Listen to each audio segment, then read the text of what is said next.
तो आज सबसे पहले हम सत्ता की वर्कशॉप में उन एजेंडाधारियों की मरम्मत करेंगे जो सेलेक्टिव अप्रोच के साथ एंटी इंडिया शार्प शूटर्स बनने के लिए हमेशा तैयार रहते हैं। अफसोस की बात यह है कि ऐसे लोग सिर्फ देश के बाहर ही नहीं बल्कि देश के अंदर भी बैठे हुए हैं।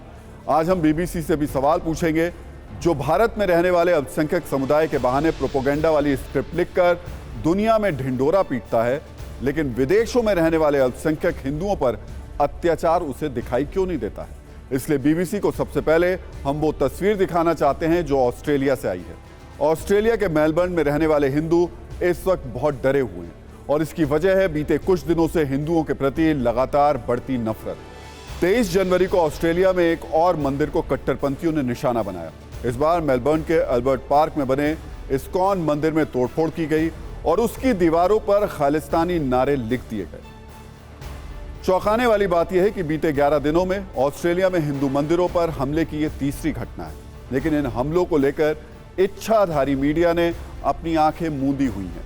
सवाल यह है कि बीबीसी ऑस्ट्रेलिया समेत दुनिया की तमाम जगहों पर फैल रही हिंदू फोबिया पर कोई डॉक्यूमेंट्री बनाएगा या नहीं बनाएगा। ऑस्ट्रेलिया में मंदिरों को जिस तरह से टारगेट किया जा रहा है वो परेशान करने वाला है। इस पूरे मामले को लेकर अब भारतीय विदेश मंत्रालय भी एक्टिव हो गया है। हम आपको इस वक्त वो 3 घटनाएं दिखा रहे हैं जब ऑस्ट्रेलिया में हिंदू मंदिरों पर हमला किया गया, तोड़फोड़ की गई।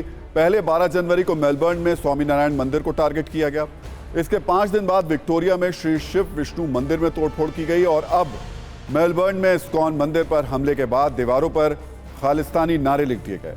हालांकि हमने अमर्यादित नारों को नहीं दिखाने का फैसला किया है क्योंकि हम नहीं चाहते कि ऐसे कट्टरपंथियों का कोई भी एजेंडा सफल हो पाए। अब ऑस्ट्रेलिया में मंदिरों पर सीरियल अटैक को लेकर भारत में गुस्सा है और गुस्सा इस बात को लेकर भी है कि आखिर पश्चिमी देशों का इच्छाधारी मीडिया विदेशों में रह रहे हिंदुओं पर हो रहा ये जुल्म क्यों नहीं देखता। पिछले 15 दिनों में 3 हिंदू मंदिरों में तोड़फोड़ की गई। अगर पुलिस ने कार्रवाई की होती और 15 दिन पहले हिंदू मंदिर में तोड़फोड़ करने वालों को गिरफ्तार किया होता तो इससे आगे के हमलों को रोका जा सकता था, लेकिन उनके खिलाफ कोई कार्रवाई नहीं होने से हमलावरों के हौसले बुलंद हैं और अब वे सोशल मीडिया पर इसका खुलकर बखान कर रहे हैं। हम दोषियों की तत्काल गिरफ्तारी की मांग करते हैं। ये तीसरी घटना हो गई है, लेकिन वहां की सरकार भी सख्ती से इनको नहीं निपट रही। कैनेडियन गवर्नमेंट ने भी ऐसे ढील बरती। आखिर क्या हुआ? वहां के लोगों का नुकसान पहुंचा, बम ब्लास्ट होने शुरू हो गए, वहां पे लोगों के ऊपर लॉ एंड ऑर्डर की सिचुएशन खड़ी हो गई और फिर वो जागे कि अब तो ये हमारे घर में ही आग लगनी शुरू हो गई। और ऑस्ट्रेलिया भी अगर टाइमली नहीं जागेगा तो उनके भी यहाँ पे आग लगनी शुरू हो जाएगी। ये लोग वही हैं जिनको ISI फंड करती है। भारत भी ऑस्ट्रेलियन गवर्नमेंट से जरूर आग्रह करेगा कि सख्त कार्रवाई और कड़ी कार्रवाई होनी चाहिए ऐसे लोगों। आज इस इच्छाधारी मीडिया की आंखें खोलने के लिए हम लगातार ये सवाल पूछ रहे हैं कि क्या विदेशों में हिंदू अल्पसंख्यकों पर अत्याचार बीबीसी को नहीं दिखता है? आखिर ब्रिटेन के लेस्टर ऑस्ट्रेलिया की घटनाओं पर बीबीसी की डॉक्यूमेंट्री कब आएगी? क्या इच्छाधारी मीडिया ने भारत विरोधी प्रोपोगेंडा फैलाने का कॉन्ट्रैक्ट लेकर रखा हुआ है? और यह भी सवाल पूछना जरूरी है कि आखिर हिंदू फोबिया और मोदी फोबिया का असली स्क्रिप्ट राइटर कौन है? लेकिन जैसा कि आप जानते हैं कि देश के बाहर बैठे एजेंडाधारी जितने खतरनाक हैं, देश के अंदर बैठे भी एजेंडा चलाने वाले और एंटी इंडिया प्रोपोगेंडा फैलाने वालों की फौज कम नहीं है। इसके सबूत दिल्ली की JNU और हैदराबाद की सेंट्रल यूनिवर्सिटी से सामने आए हैं। जिस बीबीसी की डॉक्यूमेंट्री को भारत में बैन कर दिया गया, आज उसी डॉक्यूमेंट्री की स्क्रीनिंग की प्लानिंग लेफ्ट समर्थित JNU स्टूडेंट यूनियन ने की थी, लेकिन इसकी जानकारी मिलने के बाद JNU प्रशासन ने एडवाइजरी जारी करके इस पर रोक लगा दी। एडवाइजरी में कहा गया कि इस तरीके की गतिविधि से विश्वविद्यालय में शांति और सद्भाव भंग हो सकता है। लेकिन हैदराबाद की सेंट्रल यूनिवर्सिटी में बैन के बावजूद बीबीसी की इस डॉक्यूमेंट्री की स्क्रीनिंग हुई। ये स्क्रीनिंग स्टूडेंट इस्लामिक ऑर्गेनाइजेशन और मुस्लिम स्टूडेंट फेडरेशन की ओर से की गई, जिसमें इस्लामिक छात्र संगठनों के 50 से अधिक छात्र मौजूद रहे। अब ABVP ने विश्वविद्यालय प्रबंधन से इसकी शिकायत की है और स्क्रीनिंग का आयोजन करने वाले लोगों पर कार्रवाई की मांग की।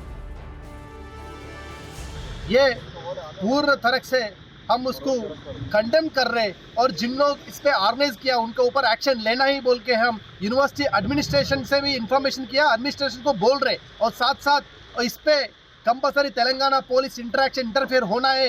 जिन लोग जो बैंड वीडियो डिस्प्ले किया, जो साइबर क्राइम से भी मैं हम रिक्वेस्ट कर रहे हैं इन लोगों को ऊपर एक्शन लेना है बोल के। बीबीसी के इस डॉक्यूमेंट्री को लेकर अब दुनिया के अलग अलग देशों के साथ साथ भारत में भी बवाल बढ़ता जा रहा है। केंद्रीय कानून मंत्री किरण रिजिजू ने भी इस डॉक्यूमेंट्री को बनाने वालों और भारत के खिलाफ एजेंडा चलाने वालों पर हमला बोला है। अपने ट्वीट में रिजिजू ने लिखा कि कुछ लोगों के लिए गोरे शासक अभी भी मालिक हैं जिनका भारत पर फैसला अंतिम है, न कि भारत के सर्वोच्च न्यायालय का फैसला या भारत के लोगों की इच्छा। हालांकि अपने फैसले से केंद्र सरकार ने बीबीसी के एंटी इंडिया और एंटी मोदी एजेंडे को डिरेल कर दिया है, लेकिन भारत में इस पर सियासत भी नॉन स्टॉप हो रही है। इसी पर हमने आपके लिए एक रील तैयार की है, उसे जरूर देखिए। G20 के दिल्ली में पोस्टर लगे हुए अंग्रेजी में, G20 in mother of democracy, माने जमहूरियत की मां के देश में G20 हो रहा है और यूट्यूब पे बैन लग रहा है। वाह, गांधी के कातिल का पिक्चर बन रहा है, मगर मोदी के खिलाफ कोई यूट्यूब में बीबीसी का प्रोग्राम बैन बैन बैन। एक मैच्योर डेमोक्रेसी की कार्यशैली अलग होनी चाहिए, देखें खारिज करें, यही रवायत रही है। यहां तो गोडसे पे फिल्में बनती है इस देश में और उस पर चुप्पी होती है। एक डॉक्यूमेंट्री से सब कुछ तहस नहस हो जाएगा ना। मोदी जी उसको क्यों बैन करेंगे? अगर वो सोचते हैं कि उन्होंने कुछ गलत नहीं किया है और उनको क्लीन चिट मिला है, तो मोदी जी उसको ट्विटर पे बैन करने की क्या जरूरत है? क्यों करे? ये तो मोदी जी ने इसके जवाब देना चाहिए। तो एक डॉक्यूमेंट्री के जरिए भले ही कुछ लोग एंटी इंडिया प्रोपेगेंडा चलाने की फिराक में हों, लेकिन आज ऐसे तमाम लोगों को अमेरिका ने भी आईना दिखा दिया है। साथ ही इस डॉक्यूमेंट्री पर पाकिस्तान के एजेंडे को भी फेल कर दिया है। एक प्रेस ब्रीफिंग के दौरान पाकिस्तानी पत्रकार ने अमेरिकी विदेश मंत्रालय के प्रवक्ता नेड प्राइस से बीबीसी डॉक्यूमेंट्री को लेकर सवाल किया। आप सुनिए कैसे नेड प्राइस ने उसकी बोलती बंद कर दी।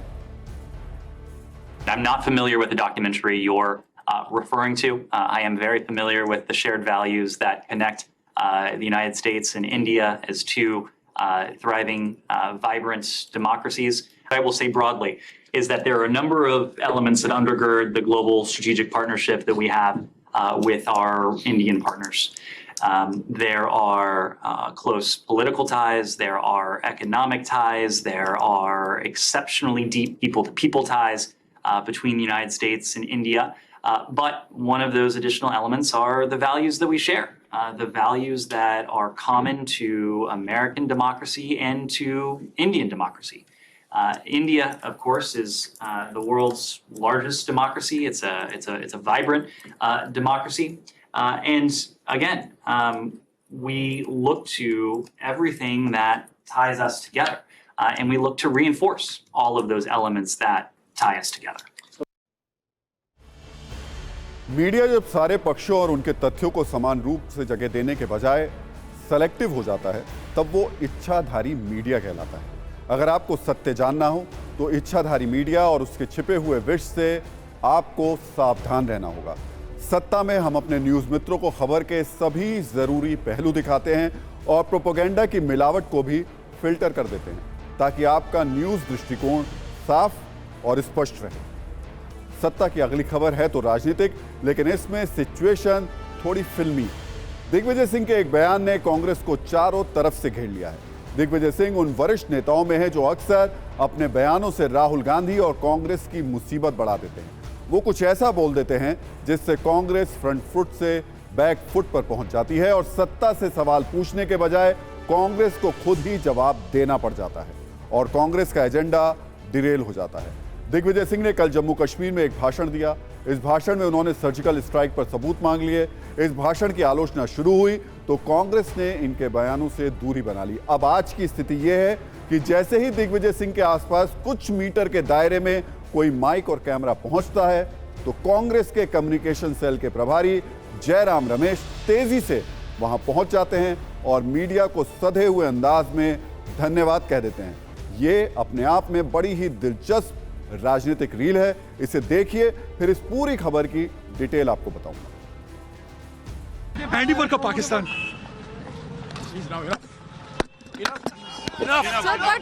Please allow us to walk.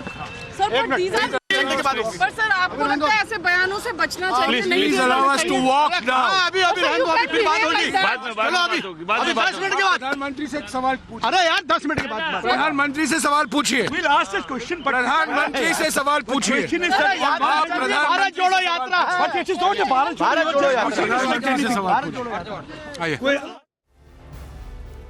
Congress नेता जयराम रमेश की यह कोशिश है कि दिग्विजय सिंह के पास ना तो मीडिया पहुंचे, ना उनसे सर्जिकल स्ट्राइक से जुड़े सवाल हों, लेकिन ये कोशिश काफी नहीं है क्योंकि बीजेपी इस मौके को छोड़ना नहीं चाहती। इसलिए दिग्विजय सिंह के ही राज्य मध्य प्रदेश के सीएम शिवराज सिंह चौहान ने दिग्विजय सिंह को लेकर कांग्रेस को घेर लिया और कांग्रेस से तीखे सवाल किए। इसके बाद तो हालत यह है कि दिग्विजय सिंह अपने बयान को निजी बयान कहते नहीं थक रहे हैं और पूरी की पूरी कोशिश दिग्विजय सिंह की बातों से किनारा करते कांग्रेस दिखाई दे रही है। इस वक्त हमने आपके लिए एक राजनीतिक बयानों पर 90 सेकंड की रील तैयार की है। इसे देखिए और अंदाजा लगाइए कि किसी यात्रा के दौरान ऐसे एक बयान कैसे दाग की तरह लग जाता है और फिर उसे छुड़ाने के लिए राजनीतिक डिटर्जेंट ढूंढने पड़ते हैं।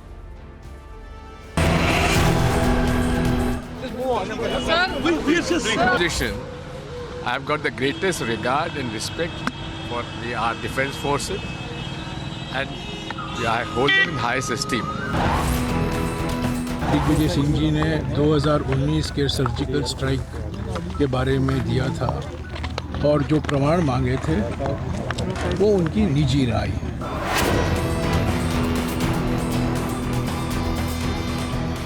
ये कांग्रेस पार्टी का स्टैंड नहीं है। ये कैसी भारत जोड़ो यात्रा है? टुकड़े टुकड़े गैंग आपके साथ चल रही है, सेना का मनोबल गिराया जा रहा है, सवाल उठा रहे हैं कि सेना कमजोर होगी।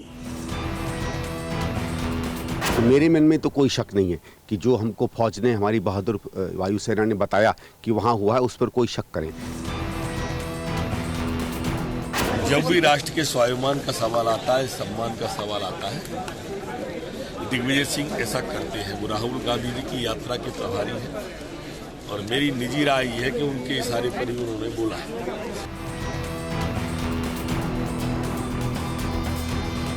देखिए, उसमें तो मैंने देखा कि उन्होंने अपनी सफाई भी दी है, लेकिन बात यह है कि उस सर्जिकल स्ट्राइक पर ना हम लोगों ने कभी सवाल खड़े किए हैं, कांग्रेस ने कभी ऑफिशियल रूप से। कोई व्यक्तिगत कोई कह दे तो अलग बात है, कोई किसी को रोक नहीं सकता। लेकिन जब इससे भी काम नहीं चला तो कांग्रेस ने ऐसे बड़े नेताओं की एक लिस्ट तैयार कर ली जो पार्टी को मुसीबत में डाल देते हैं। सूत्रों के मुताबिक इन नेताओं के नाम हैं मणिशंकर अय्यर, सलमान खुर्शीद, दिग्विजय सिंह, संदीप दीक्षित, आचार्य प्रमोद कृष्णम, संजय निरुपम, अधीर रंजन चौधरी। आधिकारिक रूप से तो इन नेताओं के नाम सामने नहीं आए, लेकिन सूत्रों का दावा है कि उन्हें फोन करके समझाया जा रहा है कि आप ऐसा कुछ ना बोलें जिससे भारत जोड़ो यात्रा के मकसद को नुकसान हो। कांग्रेस ने इंटरनल लिस्ट तो बना ली, लेकिन दिग्विजय सिंह के बयान से हुए डैमेज को कंट्रोल करने के लिए मौजूदा अध्यक्ष से लेकर राहुल गांधी तक सब इसे दिग्विजय सिंह की निजी राय बताकर पल्ला झाड़ रहे हैं। हमारी पार्टी ऑलरेडी क्लैरिफिकेशन दे चुकी है और कांग्रेस पार्टी का ऑफिशियल स्टेटमेंट आ गया है, उसी पे हम खड़े हुए। कहने की बात है जो दिग्विजय सिंह जी ने कहा उससे मैं बिल्कुल अग्री नहीं करता हूं। हमारी आर्मी पर हमारा पूरा ट्रस्ट है। अगर आर्मी कुछ करे, सबूत देने की कोई जरूरत नहीं है। तो मैं पर्सनली उनके स्टेटमेंट से कंप्लीटली डिसएग्री करता हूं और कांग्रेस पार्टी की ऑफिशियल पोजीशन भी यही है कि वो दिग्विजय जी का पर्सनल ओपिनियन है, वो हमारा ओपिनियन नहीं है। दरअसल जम्मू कश्मीर में भारत जोड़ो यात्रा के लिए जो एजेंडे तय किए गए थे उसके मुताबिक कांग्रेस को यह सवाल करना था कि पुलवामा में आतंकियों को आरडीएक्स कैसे मिला, आतंकी हमले पर इंटेलिजेंस क्यों फेल हुआ, जवानों को एयरलिफ्ट क्यों नहीं किया गया, डीएसपी देवेंद्र सिंह पर एक्शन क्यों नहीं हुआ, अनुच्छेद 370 हटने के बाद भी कश्मीरी पंडितों की समस्या क्यों नहीं हल हुई। लेकिन इन सवालों को उठाते उठाते दिग्विजय सिंह वो बात कह गए जिस पर कांग्रेस को अब जवाब देना पड़ रहा है। एक और कांग्रेस अपने बयानवीर नेताओं से परेशान है तो दूसरी ओर भारत जोड़ो यात्रा में लाल चौक से दूरी बनाने पर कांग्रेस पर राजनीतिक हमले हो रहे हैं। तय कार्यक्रम के मुताबिक भारत जोड़ो यात्रा कन्याकुमारी से चलकर जम्मू कश्मीर पहुंच चुकी है और अब 30 जनवरी को श्रीनगर में इसका समापन भी होना है। ऐसा माना जा रहा था कि कांग्रेस सांसद राहुल गांधी श्रीनगर के ऐतिहासिक लाल चौक पर झंडा फहराएंगे और कश्मीर के लोगों को संबोधित करेंगे और फिर इसके बाद भारत जोड़ो यात्रा खत्म हो जाएगी। लेकिन कांग्रेस के प्लान में ऐसा कुछ भी नहीं है। राहुल गांधी लाल चौक पर ना तो तिरंगा फहराने वाले हैं और ना ही लाल चौक से लोगों को संबोधित करने वाले हैं। भारत जोड़ो यात्रा की जम्मू कश्मीर प्रभारी रजनी पाटिल ने कहा कि राहुल गांधी लाल चौक पर झंडा नहीं फहराएंगे। लाल चौक पर तिरंगा फहराना आरएसएस का एजेंडा है, कांग्रेस उसे आगे क्यों बढ़ाए। उन्होंने कहा कि कांग्रेस तो लाल चौक के पास पार्टी दफ्तर में तिरंगा फहराएगी। रजनी पाटिल के इस बयान पर बीजेपी ने तीखा हमला किया है। बीजेपी प्रवक्ता ने शहजाद पूनावाला जो है उन्होंने कहा कि कांग्रेस भारत जोड़ो यात्रा के बहाने सिर्फ और सिर्फ राजनीति कर रही है, इससे ज्यादा कुछ नहीं है। पहले इन दोनों नेताओं की टक्कर देख लीजिए। नहीं, क्योंकि लाल चौक में मार्केट है, आपको जो अगर मालूम होगा लाल चौक में मार्केट है और वहाँ मार्केट में झंडा फहराने से हमें क्या मिलने वाला है। हमें उसको हमेशा रखने के लिए, उसकी हिफाजत करने के लिए हमें अपना वहाँ पे सिक्योर प्लेस चाहिए। उसके लिए चौथरा बांधना पड़ता है, उसका कम से कम सभी तरह के उसको परमानेंट लाइट होना चाहता है, लगता है उसको, तो वो लाल चौक में कहाँ देंगे। कांग्रेस पार्टी कहती है कि वो लाल चौक पर तिरंगा नहीं लहराएगी, ये आरएसएस का एजेंडा, ऐसा रजनी पाटिल ने भी कहा है। इसका मतलब कि लाल चौक से लाल किले तक, कश्मीर से कन्याकुमारी तक तिरंगा लहराना तो राष्ट्रवादी और राष्ट्रीय स्वयंसेवक संघ का एजेंडा है, परंतु कांग्रेस का एजेंडा पीपीपी का है, पाकिस्तान परस्त पार्टी बनना। और आज उसी प्रकार से एक वक्तव्य भी दिग्विजय सिंह का सामने है, सर्जिकल स्ट्राइक पर सवाल उठाते हुए, सबूत मांगते हुए, किस प्रकार से भारत के विषय में दुष्प्रचार फैलाना और पाकिस्तान के नैरेटिव को जोड़ना। इसीलिए उन्होंने पुलवामा का भी दोष पाकिस्तान से हटाकर भारत पर डालने का कुछ प्रयास किया है। 370 के हटने का भी वो विरोध करते हैं। तो कांग्रेस का एजेंडा राष्ट्रवादी एजेंडा नहीं बल्कि पीपीपी एजेंडा है, पाकिस्तान परस्त पार्टी का एजेंडा है। तो भारत जोड़ो यात्रा पर बीजेपी के इस हमले को कांग्रेस ने थोड़ा ट्विस्ट दे दिया है और दावा किया है कि भारत जोड़ो यात्रा के समापन के लिए जिस तरीके का भव्य कार्यक्रम कांग्रेस करना चाहती थी वो श्रीनगर के लाल चौक पर संभव नहीं है। इसलिए श्रीनगर के कांग्रेस दफ्तर में इस यात्रा का समापन कार्यक्रम होगा। 30 जनवरी को कांग्रेस क्या क्या करने वाली है, एक बार जयराम रमेश और केसी वेणुगोपाल को सुन लीजिए। हमारा पीसीसी ऑफिस लाल चौक में है और जब कांग्रेस के नेता, पूर्व कांग्रेस अध्यक्ष हमारे पीसीसी ऑफिस में तिरंगा नहीं फहराएंगे तो और कहां फहराएंगे? चौक में ही फहरा रहे हैं। Not only that, we need a permanent structure on this plaque. Therefore, for that we need a land also. That's why we decided in the PCC office, which is Jairamji, which is actually in the Lal Chowk area. दरअसल भारत जोड़ो यात्रा में श्रीनगर के लाल चौक की इतनी चर्चा क्यों हो रही है, ये समझने के लिए उसके पीछे के कुछ ऐतिहासिक कारण जानने होंगे जो सीधे सीधे कांग्रेस पार्टी से जुड़े हुए हैं। इसलिए इसके डिटेल में जाना बहुत ज़्यादा ज़रूरी है। दरअसल आज़ादी के बाद जम्मू कश्मीर के राजा हरि सिंह ने पाकिस्तानी कबायलियों और वहाँ की सेना के हमले के कारण जम्मू कश्मीर का भारत में विलय तो कर दिया, लेकिन कश्मीरी नेता शेख अब्दुल्ला इससे खुश नहीं थे। वो विरोध की चिंगारी को सुलगा सकते थे। जवाहरलाल नेहरू के शेख अब्दुल्ला से अच्छे रिश्ते थे। कश्मीरियों को ये भरोसा देने के लिए कि उनके अधिकारों की रक्षा होगी, देश के पहले प्रधानमंत्री जवाहरलाल नेहरू ने जम्मू कश्मीर का दौरा किया और श्रीनगर के लाल चौक पर उन्होंने शेख अब्दुल्ला के साथ कश्मीर के लोगों को संबोधित किया। इस संबोधन में जवाहरलाल नेहरू ने कहा था कि कश्मीर के भविष्य का फैसला यहीं के लोग करेंगे, हमने ये वादा किया। राहुल गांधी आज जब भारत जोड़ो यात्रा के लिए कश्मीर में हैं तो उनसे भी कई लोग यही उम्मीद कर रहे थे कि वो लाल चौक से कश्मीर के लोगों को संबोधित करेंगे, लेकिन कांग्रेस ऐसा नहीं कर रही है। लाल चौक की चर्चा 90 के दशक में एक बार फिर तब हुई जब 1991 में बीजेपी ने कन्याकुमारी से एकता यात्रा की शुरुआत की। 26 जनवरी 1992 को यह यात्रा श्रीनगर में खत्म हुई थी। तब मुरली मनोहर जोशी और नरेंद्र मोदी ने लाल चौक पर झंडा फहराया था। आतंकवादियों ने लाल चौक पर झंडा फहराने पर बीजेपी नेताओं को अंजाम भुगतने की चेतावनी दी थी। इसके बाद भी बीजेपी नेताओं ने लाल चौक पर तिरंगा फहराया और करीब 15 मिनट तक वहां रुके थे। श्रीनगर का लाल चौक हमेशा से राजनीतिक चर्चाओं का केंद्र रहा है। हालांकि लाल चौक अभी जैसा दिखता है, शुरुआती दिनों में वो वैसा नहीं था। लाल चौक का जो घंटाघर अब इसकी पहचान बन चुका है, उसका निर्माण 1979 में हुआ था। पहले ये मात्र एक चौराहे की तरह था, लेकिन घंटाघर के निर्माण के बाद इस जगह को एक नई पहचान मिल गई। लाल चौक को श्रीनगर का दिल भी कहा जाता है। 80 के दशक के बाद ज्यादातर समय लाल चौक पर सुरक्षा बलों का घेरा रहा। यहां पर कई बार छिटपुट आतंकी घटनाएं भी हो चुकी हैं, लेकिन जम्मू कश्मीर से अनुच्छेद 370 हटने के बाद से लाल चौक का घंटाघर तिरंगे वाली लाइट से अब चमकता रहता है। गणतंत्र दिवस समारोह में सिर्फ 36 घंटे रह गए हैं और उससे पहले ही विवादों की झांकी सज गई है। गणतंत्र दिवस समारोह के दौरान आप हर साल सैन्य परेड के साथ साथ अलग अलग थीम वाली मनमोहक झांकियों को भी देखते हैं। ये झांकियां अलग अलग राज्यों और केंद्रीय मंत्रालयों से जुड़ी हुई होती हैं। पिछले कुछ सालों से देखा गया है कि हर साल गणतंत्र दिवस की झांकी को लेकर सियासत होती है।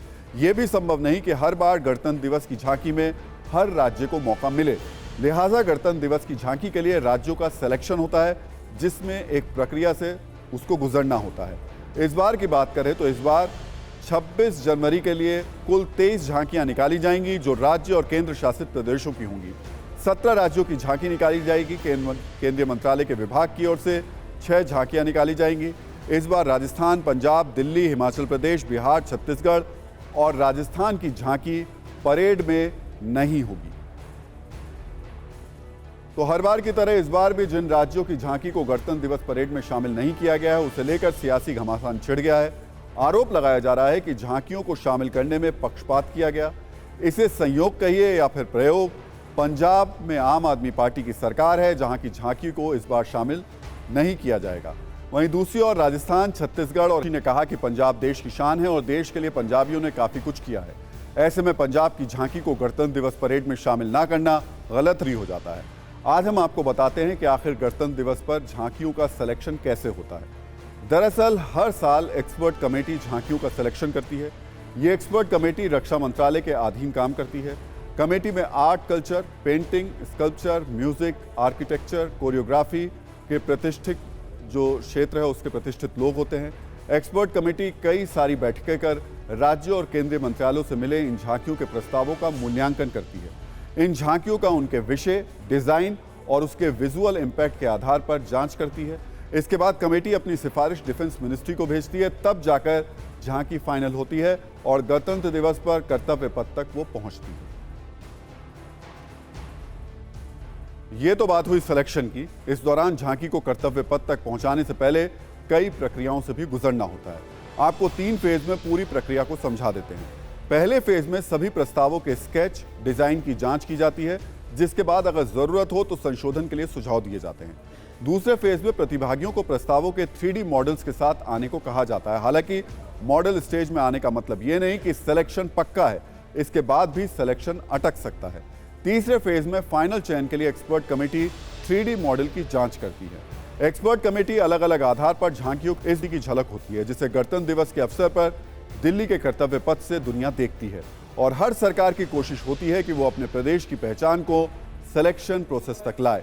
इसके लिए तमाम तरीके की चीज़ों का ध्यान रखा जाता है। लंबे समय से इसकी तैयारी होती है।